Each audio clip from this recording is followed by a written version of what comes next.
Hi, it's Barron Cruz from Charisma Matrix. Think about the last time you had a chance to interact with your boss, a superior who's very up in your corporation, or someone that you're intimidated by, whether it be a sports star or a musician. How did you feel when you approached them and got a chance to talk with them?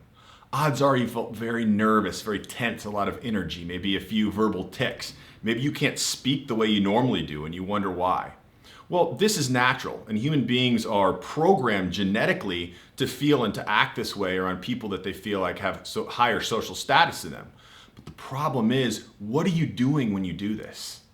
You're teaching and you're telling the other person to treat you in an inferior way because you hold them in a superior light.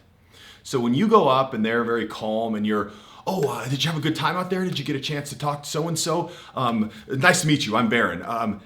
Before they even have a chance to form an opinion, you're pretty much saying to them, hey, how are you? I think you're superior in this social situation to me.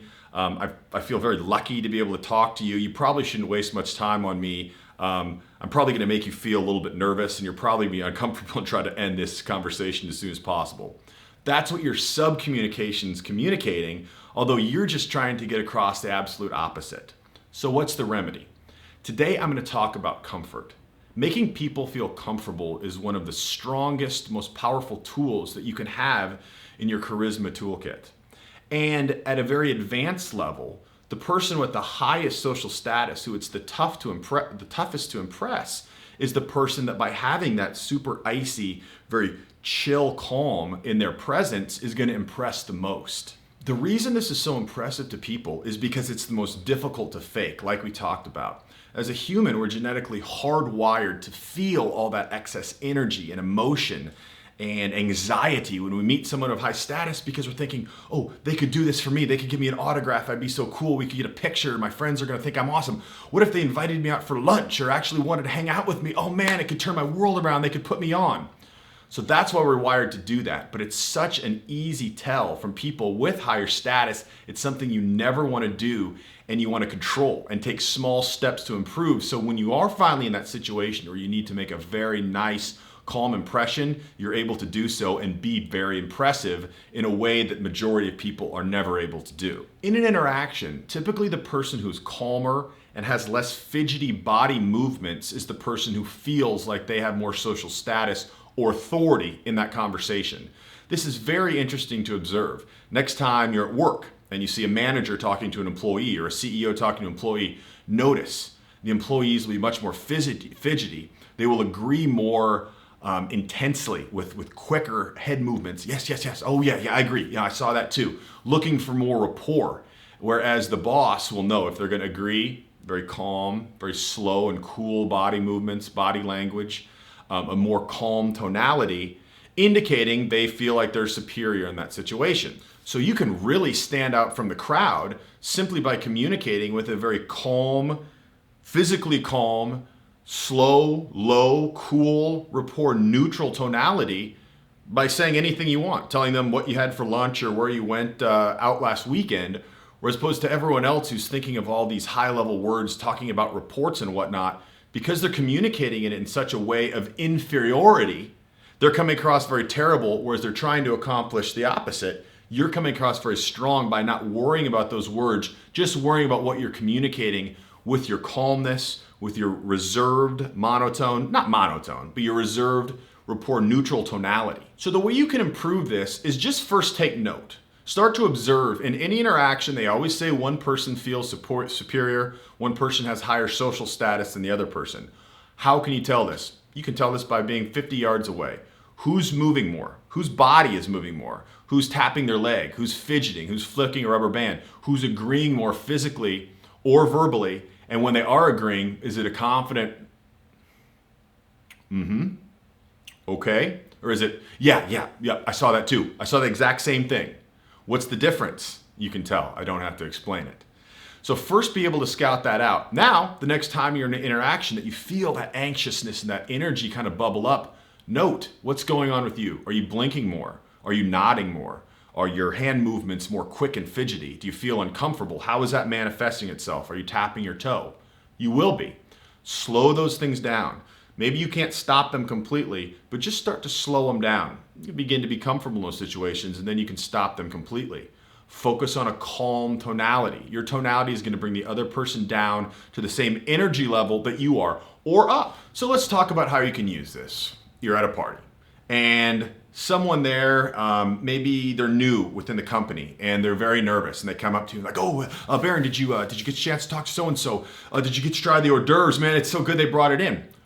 Don't be affected. The person who has high social status, not necessarily higher, but the competent, charismatic person is not affected by other people's energy. They affect others with their energy. So you're going to keep a very cool, even tonality. Your body language is not going to change at all. You're going to keep your shoulders down. You're not going to get tight and tense because of what they're doing. And by communicating with them continuously, with that kind of sub-communication is going to bring them down to your level. And you're going to notice within probably 30, 45 seconds, their anxiety has come down. Their energy has come down to a more safe level where they're going to be able to make a better impression like you're hoping they would at an environment like that. Now, to flip the switch, someone's having a really bad time. They had a tough week and you're out and they're like, "Oh man, another one of these." Well, don't you bring your body language or your sub-communication or your energy down with that. Bring them up to you. So you can say, "Yeah, that was a tough week. I had a tough one too, but man, I'm ready to really cut back and have a good time this weekend, recharge the batteries. The bartender over there is making a great Manhattan, and let's walk over there and get one." And watch, by you not being affected, they're going to come up to your level. They're going to be feeling better because energy and energy expressed through sub-communication, verbal communication, and body language is so contagious. Once people can see, they're not going to affect you by theirs. The first step is when you meet someone else, you're going to see whose frame is stronger. Am I going to be able to suck them down with my pity story? Most of the times, yes, because most people are just looking to jump on other people's frames or energy. But you, as that charismatic leader, you're going to be able to help people out by bringing them out of ruts when they're in ruts, or bringing them down when they're too nervous to a more smooth, chill level so they can interact in a way and have the kind of night that they're looking for. Being calm and cool in any environment is such an attractive trait, and it's so hard to find. Everyone's cool in interacting with their in-laws or their girlfriend or their boys, but not everyone is cool interacting in these different challenging environments. As you practicing taking small steps, being less fidgety, having rapport neutral or even rapport breaking tonality, you're going to become comfortable in these more challenging environments, like I always talk about. Be calming. Don't be influenced by other people's energy. When you are more nervous at yourself, you're going to be quicker to jump on other people's energies and frames. I don't want you to do that, but feel that. Awareness is the first step. Be aware how you're feeling. "Oh man, I know he's going to be there. I got to come across good. I got to present this new idea to him. Okay, I'm feeling very uptight and anxious. I'm probably going to be pretty quick to jump on other people's frames. I'm probably going to be more attracted to that negative, anxious energy." Or what I need to do, take a deep breath, find someone who is more comfortable in that environment and go talk to them. Be chilled out, like a chiller in the casino where people are too hot and they're winning money. They said the chiller and that just has a very negative, cool kind of energy to bring them down. Use that. Be aware of what's going on so you can handle it, manage it, and as you take small steps to improve, those stay with you. Once you are able to control those small things, they're going to compound. You don't lose them. So next time you go to something like that, you're going to be more comfortable. Now you're going to take another step and it's going to compound on itself. I encourage you to get started with that. I think that this is something that is going to help you in both personal and business relationships because everyone wants to be around people that make them feel calm and comfortable. And oftentimes in business, you're not. Until next time.